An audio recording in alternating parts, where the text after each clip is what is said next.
नमः शिवाय। ओम नमः शिवाय। श्री रुद्र संहिता चतुर्थ खंड 11वां अध्याय। बाणासुर और दैत्य प्रलंब का वध। ब्रह्मा जी बोले, नारद, जब तारकासुर कुमार कार्तिकेय के द्वारा मारा गया तब यह देखकर सभी देवताओं, ऋषि मुनियों सहित जन साधारण में प्रसन्नता की लहर दौड़ गई। सभी खुश थे। सभी देवताओं ने मिलकर भक्तिभाव से कार्तिकेय की स्तुति की। तभी क्रौंच नामक एक पर्वत दुखी होकर कार्तिकेय के पास आया। वह क्रौंच बाणासुर नामक दैत्य द्वारा सताया गया था। वह कुमार के सामने हाथ जोड़कर खड़ा हो गया और भक्तिभाव से स्वामी के कार्तिकेय की स्तुति करने लगा। तत्पश्चात बोला, हे प्रभु, बाणासुर मुझे बहुत कष्ट दे रहा है, आप उससे मेरी रक्षा कीजिए। तब कार्तिकेय ने पर्वतराज क्रौंच की स्तुति से प्रसन्न होकर क्रौंच को सांत्वना दी। जब पर्वतराज क्रौंच शांत हो गए तब कुमार कार्तिकेय ने उन्हें उनके दुखों और कष्टों से छुटकारा दिलाने हेतु भगवान शिव का स्मरण करके वहीं से अपनी अद्भुत शक्ति का परिचय देते हुए एक अनोखी शक्ति छोड़ी। इस शक्ति का प्रयोग कुमार कार्तिकेय ने उस दुष्ट बाणासुर पर किया था। तब वह शक्ति दैत्यराज बाणासुर को भस्म करके शीघ्र ही कार्तिकेय के पास वापस लौट आई। यह शक्ति जब उनके पास वापस पहुंच गई तब वे क्रौंच से बोले, हे पर्वतराज क्रौंच, अब आपको बाणासुर नामक दैत्य से डरने की कोई आवश्यकता नहीं है। मैंने बाणासुर को मारकर तुम्हारी इस परेशानी को सदासदा के लिए हल कर दिया है। अब तुम अपने भय को छोड़कर हमेशा के लिए निर्भय हो जाओ।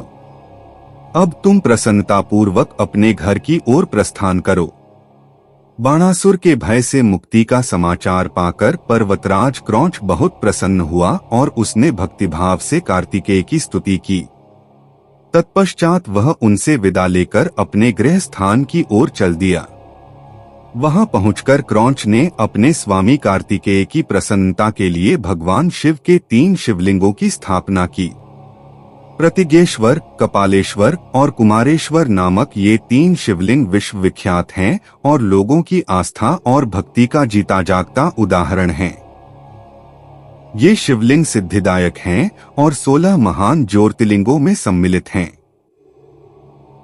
पर्वतराज क्रौंच के अपने स्थान पर वापस लौट जाने के उपरांत देवताओं के गुरु बृहस्पति ने कुमार कार्तिकेय से कहा कि कुमार, देवताओं द्वारा आपको शिव पार्वती की आज्ञा से यहाँ महाबली तारकासुर का वध करने के लिए लाया गया था।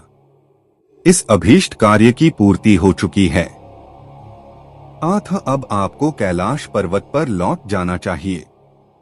गुरु बृहस्पति की बात अभी पूरी भी नहीं हुई थी कि तभी प्रलंबासुर नामक दैत्य ने बहुत उपद्रव मचाना शुरू कर दिया और लोगों को कष्ट देना आरंभ कर दिया। तब शेष जी के पुत्र कुमुद दुखी अवस्था में कुमार कार्तिकेय के पास आए। वहां आकर कुमुद ने कार्तिकेय की स्तुति की और कहा, हे प्रभु, मैं आपकी शरण में आया हूँ। हे गिरिजा पुत्र, मुझे प्रलंबासुर की प्रताड़ना से मुक्ति दिलाइए। तब कुमार कार्तिकेय ने प्रसन्नतापूर्वक कुमुद को प्रलंबासुर द्वारा दिए गए कष्टों से मुक्ति दिलाने हेतु अपनी शक्ति द्वारा उसका भी संहार कर दिया। उस प्रलंबासुर को उसके साथियों सहित मरा जानकर उसके शेष पुत्र कुमुद ने कार्तिकेय की बहुत स्तुति की और अपने निवास स्थान पाताल को चला गया। श्री रुद्र संहिता चतुर्थ खंड 12वां अध्याय। कार्तिकेय का कैलाश गमन। ब्रह्मा जी बोले, हे नारद, इस प्रकार जब कार्तिकेय द्वारा दैत्यराज बाणासुर और प्रलंबासुर को भस्म कर दिया गया तब सभी देवताओं ने सहर्ष कुमार कार्तिकेय का स्तवन किया। देवता बोले, हे देव, हम राक्षस राज तारक का वध करने वाले आपको नमस्कार करते हैं। हे शंकर नंदन, हे गिरिजा पुत्र, आपने बाणासुर और प्रलंबासुर नामक राक्षसों को मारकर इस त्रिलोक के संकटों को दूर किया है। आपकी भक्ति पवित्र है तथा आपका स्वरूप विघ्नों का नाश कर अभय प्रदान करने वाला है। हम सब स्वच्छ मन से आपकी स्तुति करते हैं। आप हमारी इस स्तुति को स्वीकार करें। कुमार, हम आशा करते हैं कि आप इसी प्रकार सदैव हमारे कष्टों और संकटों को दूर करने में हमारी सहायता करेंगे। देवताओं द्वारा की गई इस अनन्य स्तुति को सुनकर कुमार कार्तिकेय का हृदय प्रसन्नता से खिल उठा। उन्होंने सभी देवताओं को सहर्ष उत्तम वरदान प्रदान किए तथा भविष्य में सदैव सहायता करने का उन्हें वचन दिया। पर्वतों द्वारा की गई स्तुति से प्रसन्न होकर कार्तिकेय बोले, हे भूधरो, आप सदा से उत्तम और श्रेष्ठ हैं। आज से आप सभी साधु संतों और तपस्या में लीन रहने वाले साधकों द्वारा पूजनीय होंगे। पर्वतों में श्रेष्ठ मेरे नाना हिमालय इन ज्ञानियों और तपस्वियों के लिए फलदाता सिद्ध होंगे। श्रीहरि विष्णु बोले, हे कुमार, महाबली तारक का वध करके आपने इस चराचर जगत को सुखी कर दिया है। अब आप अपना पुत्र होने का कर्तव्य भी निभाएं। अब आपको अपने माता पिता भगवान शिव और पार्वती की प्रसन्नता के लिए उनके पास कैलाश पर्वत पर जाना चाहिए। तत्पश्चात कुमार सभी देवताओं के साथ दिव्य विमान में बैठकर अपने माता पिता के पास कैलाश पर्वत की ओर चल दिए। वे सब आनंद ध्वनि करते हुए भगवान शिव के पास पहुंचे।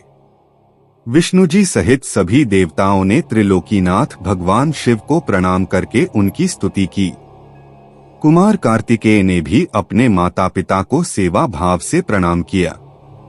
भगवान शिव ने प्रसन्नता से अपने पुत्र का मुंह चूम लिया और बहुत स्नेह किया। देवी पार्वती ने कुमार को अपनी गोद में बिठाकर खूब चूमा। यह देखकर सभी देवता आनंद में मगन होकर शिव, पार्वती और कार्तिकेय की जय जयकार करने लगे। तत्पश्चात सभी देवताओं सहित श्रीहरि विष्णु और मैंने देवाधिदेव शिवजी से जाने की आज्ञा मांगी और अपने अपने लोक को चले गए। तब भगवान शिव अपनी प्राणप्रिया देवी पार्वती और पुत्र कार्तिकेय के साथ आनंद पूर्वक कैलाश पर निवास करने लगे। श्री रुद्र संहिता चतुर्थ खंड 13वां अध्याय।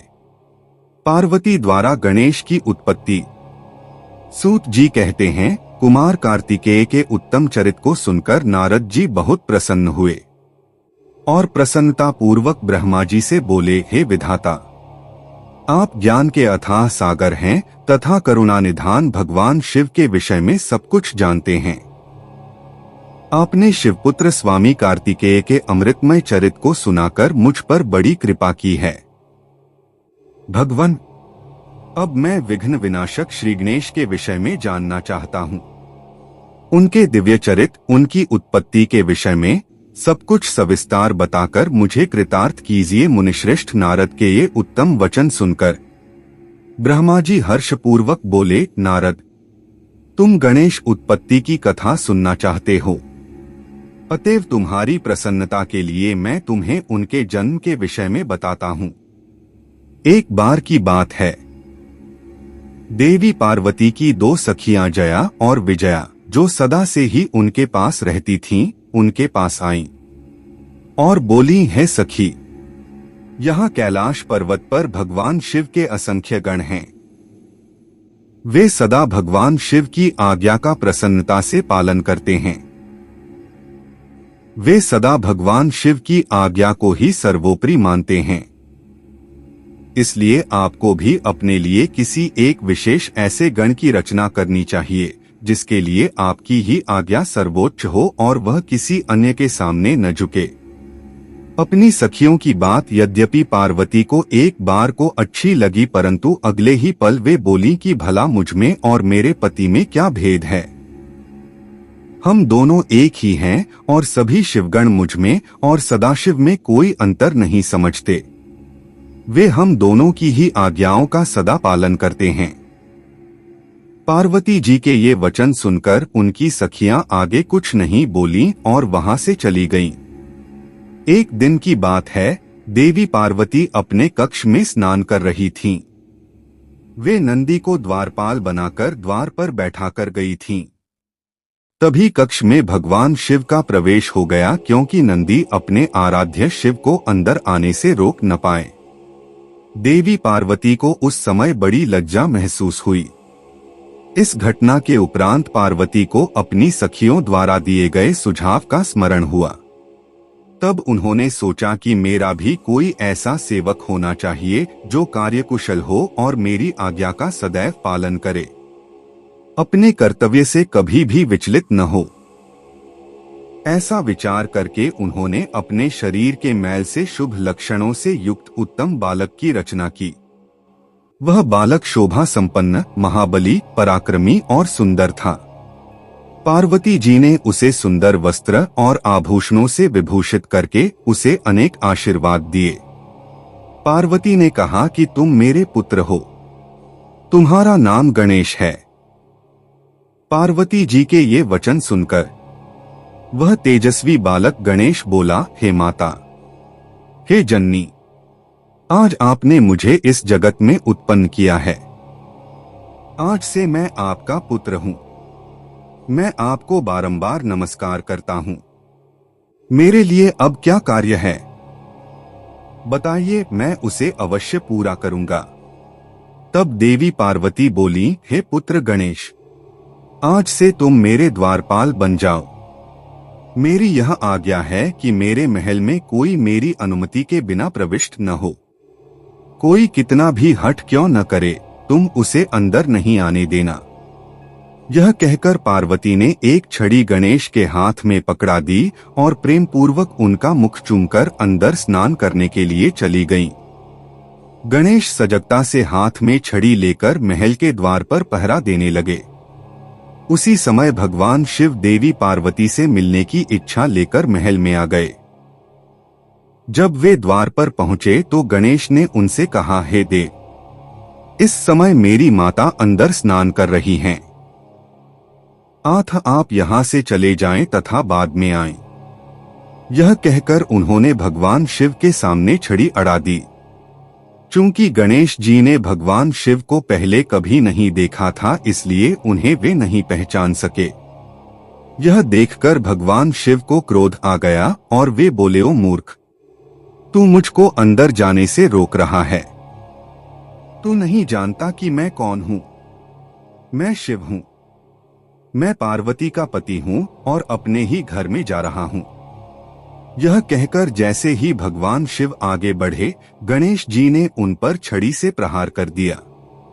यह देखकर भगवान शिव को क्रोध आ गया।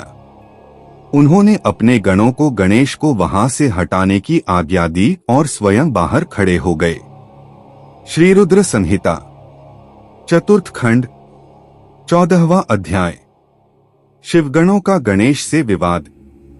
ब्रह्मा जी बोले, नारद, शिवगण अपने प्रभु भगवान शिव की आज्ञा पाकर द्वार पर पहुंचे और द्वारपाल बने श्री गणेश को वहां से हट जाने के लिए कहा।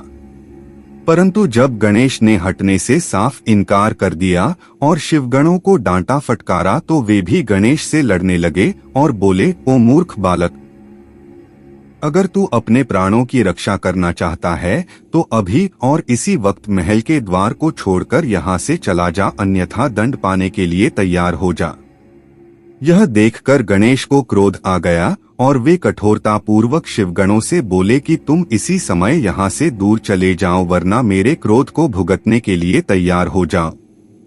गणेश की बातें सुनकर शिवगण हंसने लगे। फिर द्वारपाल श्री गणेश को डांटते हुए बोले, मूर्ख, हम भगवान शिव के गण हैं और उनकी आज्ञा से ही तुम्हें यहाँ से हटने के लिए कह रहे हैं। अब तक तुम्हें बालक समझकर हम छोड़ रहे थे, परंतु तुम तो बहुत ही हठी बालक हो जो मानने को बिल्कुल भी तैयार नहीं हो। अभी भी कहते हैं कि शीघ्र ही यहाँ से हट जाओ, अन्यथा मार दिए जाओगे। शिवगणों के इन वाक्यों को सुनकर गणेश जी अत्यंत क्रोधित हो गए। उन्होंने शिवगणों को डांटा और धमकाकर वहां से भगा दिया। उनके इस प्रकार डांटने से शिवगण भयभीत होकर वहां से भागकर भगवान शिव के पास वापस आ गए। वहां जाकर उन शिवगणों ने अपने स्वामी भगवान शिव को जाकर सारी बातें बता दीं। यह सुनकर भगवान शिव ने क्रोधित होकर श्री गणेश को द्वार से हटाने का आदेश अपने गणों को दिया। शिवगण पुनः द्वार पर पहुंचे और गणेश को हटने के लिए कहने लगे, परंतु गणेश ने वहां से हटने से साफ इनकार कर दिया। गणेश निर्भय होकर उन गणों से बोले कि मैं पार्वती का पुत्र हूं और तुम भगवान शिव के गण हो। हम दोनों ही अपनी अपनी जगह अपने अपने कर्तव्य का पालन कर रहे हैं। तुम शिवजी की आज्ञा मानकर मुझे द्वार से हटाना चाहते हो, परंतु मैं अपनी माता की आज्ञा मानते हुए उनकी बिना आज्ञा प्राप्त किए किसी को भी इस द्वार से प्रवेश करने की आज्ञा नहीं दे सकता। आठ मुझसे बार बार द्वार से हटने के लिए न कहो और जाकर अपने आराध्य स्वामी को इसकी सूचना दे दो। तब शिवगण भगवान शिव के पास गए और उन्हें सब बातों से अवगत करा दिया। भगवान शिव तो महान लीलाधारी हैं।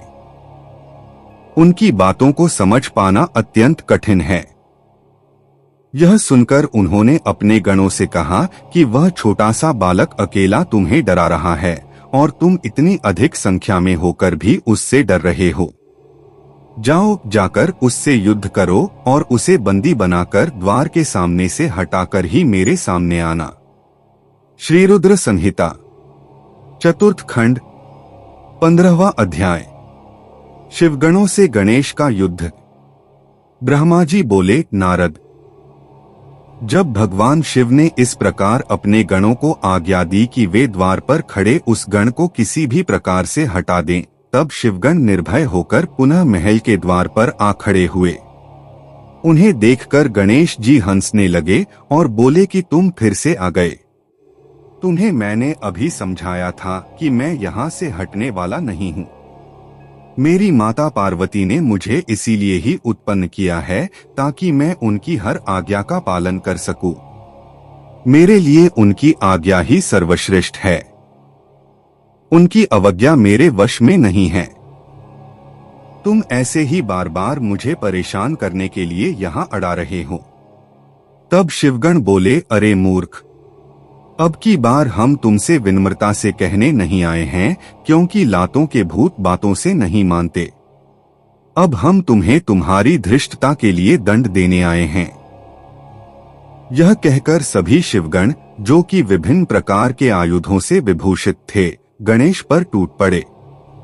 गणेश और शिवगणों में बहुत भयानक युद्ध होने लगा, परंतु गणेश के साहस और पराक्रम को देखकर सभी शिवगणों के होश उड़ गए।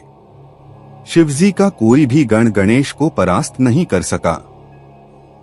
गणेश ने अकेले ही अनेकों शिवगणों को मार मार कर घायल कर दिया और वहां से भागने को विवश कर दिया। तत्पश्चात पुनः महल के द्वार पर डटकर खड़े हो गए। तब सब शिवगण घायल अवस्था में शिवजी के पास पहुंचे और उन्हें सारी बातें कह सुनाईं। हे नारद, तभी मैं और श्रीहरि भी भगवान शिव के दर्शनों के लिए कैलाश पर पहुंचे। वहां हमने भगवान शिव को इस प्रकार चिंतित देखकर उनकी परेशानी का कारण पूछा। तब शिवजी ने कहा, हे विधाता, हे विष्णु, मेरे महल के द्वार पर एक बालक हाथ में छड़ी लेकर खड़ा है और वह मुझे महल के भीतर नहीं जाने दे रहा है। आठ मैं यहाँ खड़ा हूँ। उसने मेरे गणों को भी मारपीट कर वहां से भगा दिया है। ब्रह्मा जी, आप जाकर उस बालक को समझाएं। तब मैं भगवान शिव की आज्ञा से गणेश को समझाने के लिए गया। मुझे वहां आया देखकर गणेश जी का क्रोध और बढ़ गया और वे मुझे मारने के लिए दौड़े। उन्होंने मेरी दाढ़ी मूछें नोच डाली और मेरे साथ गए गणों को प्रताड़ित करने लगे। यह देखकर मैं वहां से लौट आया। भगवान शिव को मैंने सारी घटना बता दी। यह सुनकर उन्हें बहुत क्रोध आया। तब शिवजी ने इंद्र सहित सभी देवताओं, भूतों, प्रेतों को गणेश जी को द्वार से हटाने के लिए भेजा, परंतु यह सब व्यर्थ हो गया। गणेश ने सबको मारपीट कर वहां से भगा दिया। उस छोटे से बालक ने देवताओं की विशाल सेना के छक्के छुड़ाकर रख दिए। जब इस बात की सूचना महादेव जी को मिली तो वे बहुत क्रोधित हुए और स्वयं ही गणेश को दंडित करने के लिए चल दिए।